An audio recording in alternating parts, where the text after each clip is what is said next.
I got a call this morning from a gentleman saying that his heat's not working. He said that we were out last week doing some taping up some ducts, I think is what he said. Which I don't see how that's related to a no heat, unless maybe he has undersized duct or something and that now it's restricted. But I guess he had some work done on his septic or pressure tank or something happened in his crawl space. And he said that we taped up some ducts or put a bunch of tape on ducts, something like that. He was a little vague with his description. It's kind of all over the place. But anyway, he said that we just did that, and then now yesterday his temp started dropping down into the low 60s, and this morning he's in the low 50s.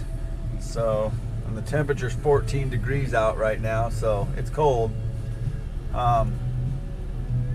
So yeah, I don't know what's going on with it. We'll go take a look at it and figure out what it is.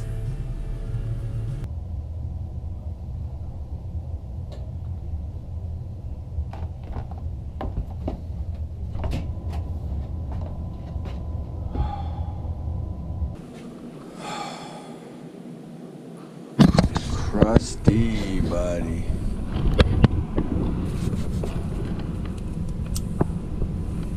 Crusty. Well, the fan's on, but there's no heat. Check out all codes. 3 flashes.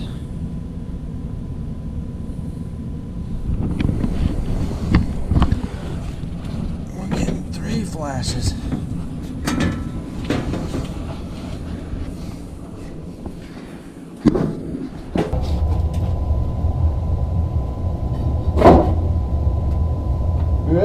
It's deep, bud.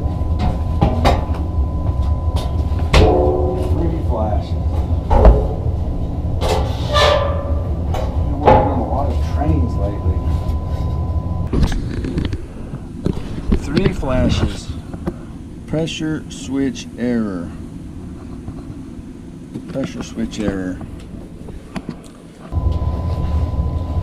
Well, let's recycle, reboot it. Power cycle on this guy.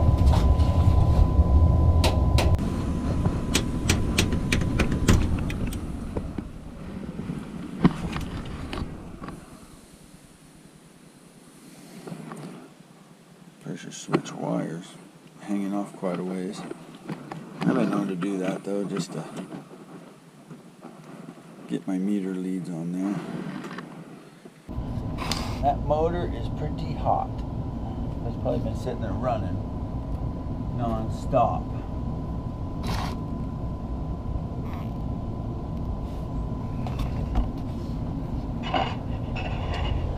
The hoses that come off the pressure switch, one goes down T's, one into the valve, one goes down into this firebox, and the other one comes off the, kind of comes off the fire.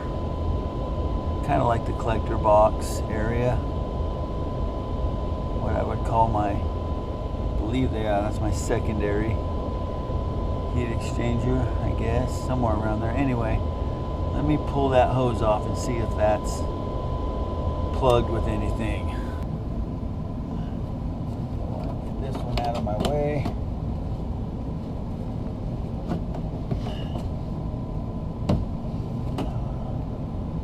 There's some pretty crusty stuff in here already, which means there's probably some pretty crusty stuff in that black plastic port.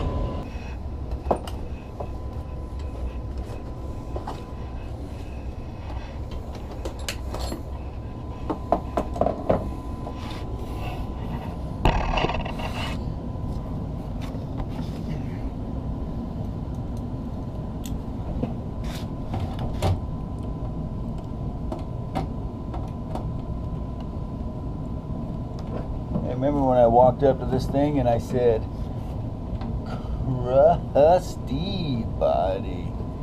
That's exactly what we got going on, is some crustiness.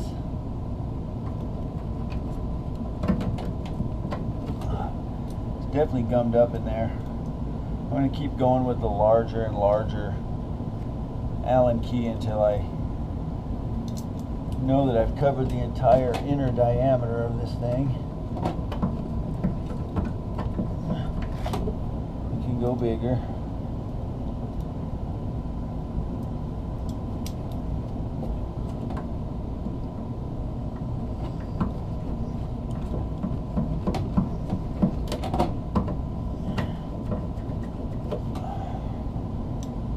Maybe one more size, but I'm not going to guarantee it. Oh yeah, that's going to be it though. Okay, let's hook the switch up, see what it does. I'm going to do another power cycle.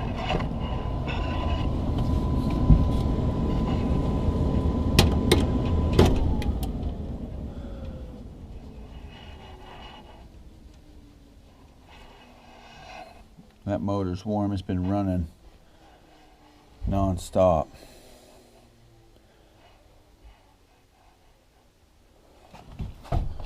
Okay, we're going to hook this back up.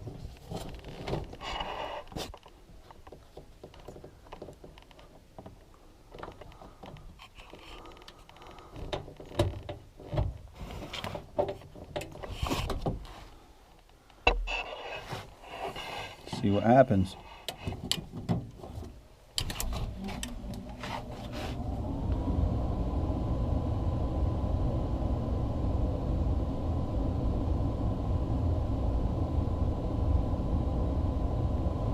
Still giving me a 3 flash, so I'm going to dig a little deeper. Maybe my switch is stuck closed or something. Pull these wires off.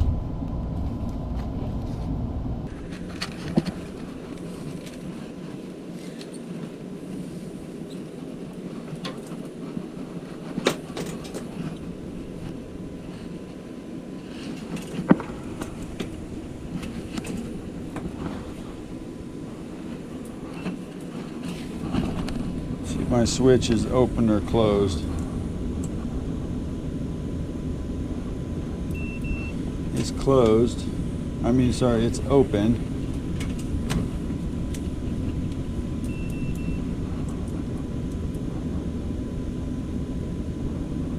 Which it shouldn't be. It should be closed with this inducer motor running. Just take an amp draw on that motor.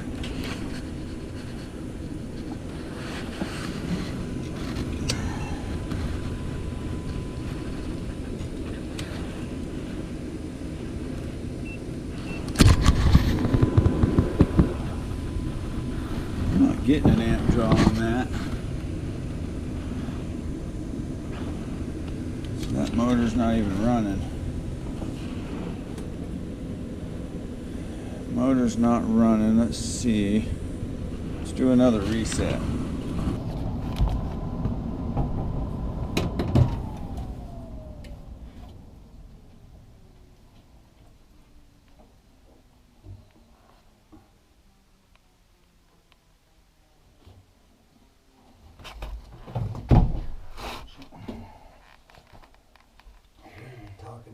So yeah, you know me. no, I didn't say.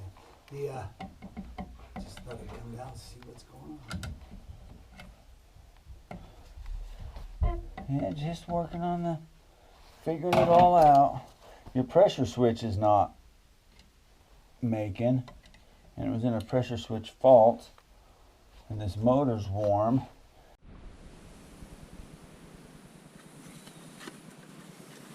I'm going to double check this capacitor with my Fluke meter. I've been using this Klein meter because it was affordable and it had everything I needed all in one meter for light packing, but nothing like the Fluke 116 to just double check my numbers here. That one says nothing. Oh well. Okay, this one says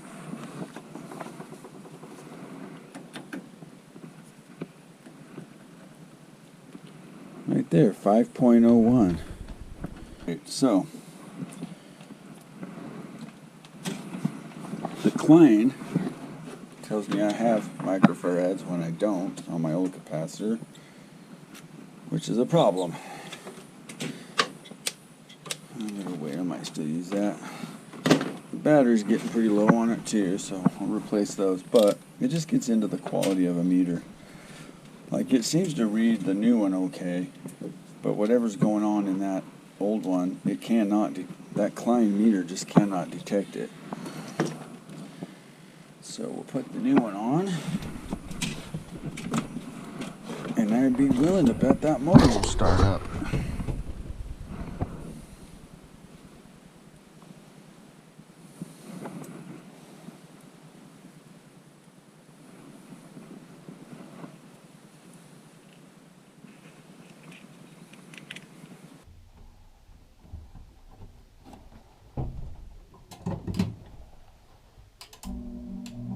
That motor took off. That motor definitely took off.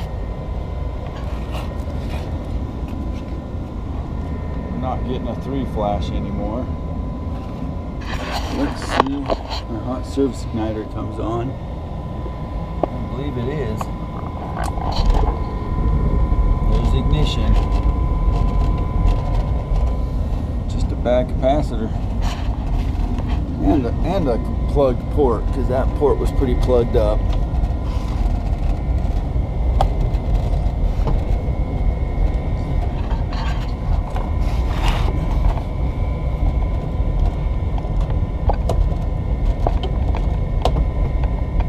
There it is.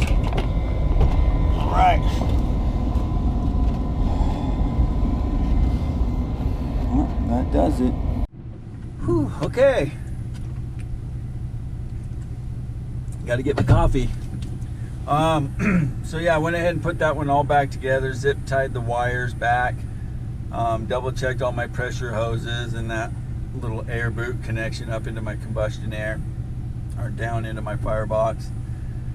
Kind of beat around the door, you know, put the door on and kind of beat and jostled stuff, making sure that capacitor wasn't going to fall out.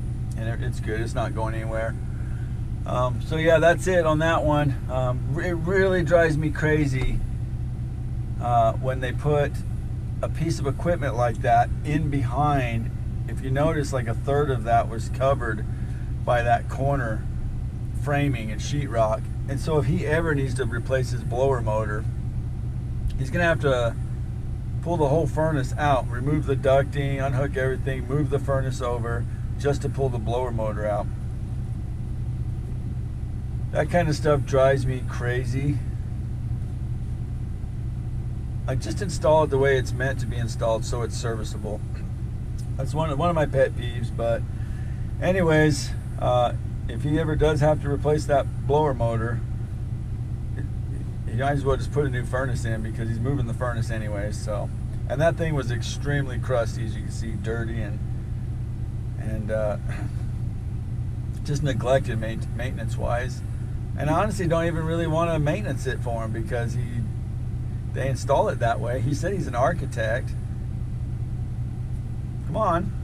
So anyways, I did point out to him that the blower motor, you know, if he ever has to replace it, he's gonna have to move the whole furnace. So that's that. But I want to talk about that Klein meter versus that Fluke meter for a second, because that's something to think about. If you're gonna buy a meter, just buy a good one. I've always used Fluke for my main microamps, capacitors, you know, microfarads, things like that. I've always used the Fluke 116. I love that meter. It's been a good meter. I've had a couple of them over a 23-year span, and I just bought that Klein because I wanted something that was easy, you know, cost effective, easy to just lightweight. I had my amp meter, everything in it, and it works for the most part. But today, as you saw, it was showing that capacitor was 5.03 microfarads, and it was actually OL, it was 0. And so I always keep my Klein just as a backup, just in case I question something that's not making sense. Like the fact that my limit was closed, on my inducer motor and my resistance. I had windings, or I had resistance across my windings of my motor, and I knew I had voltage coming to it, all the proper things that I need to have, and it still was hot and wouldn't start. Made me question that capacitor reading. So that's why I went and grabbed my other meter. Do yourself a favor, just buy a good meter. I mean, let that be an example. What if I didn't have a backup meter and I went to test that and thought, well, the capacitor's good, so I'll condemn the motor. One, I wouldn't have a motor today, most likely, so he wouldn't even have heat, and it would have just been the capacitor the whole time. So I guess my point is just buy a good meter. I highly recommend Fluke. In my personal opinion, it's the best of the best, but do your own research on that stuff. And buy, even if you gotta have 2 meters, use good meters, because they can save you in the end and help your customer get heat that day. So I guess that's all I really wanted to say. Just don't bury your furnaces, and buy good meters for testing stuff. Fluke, baby.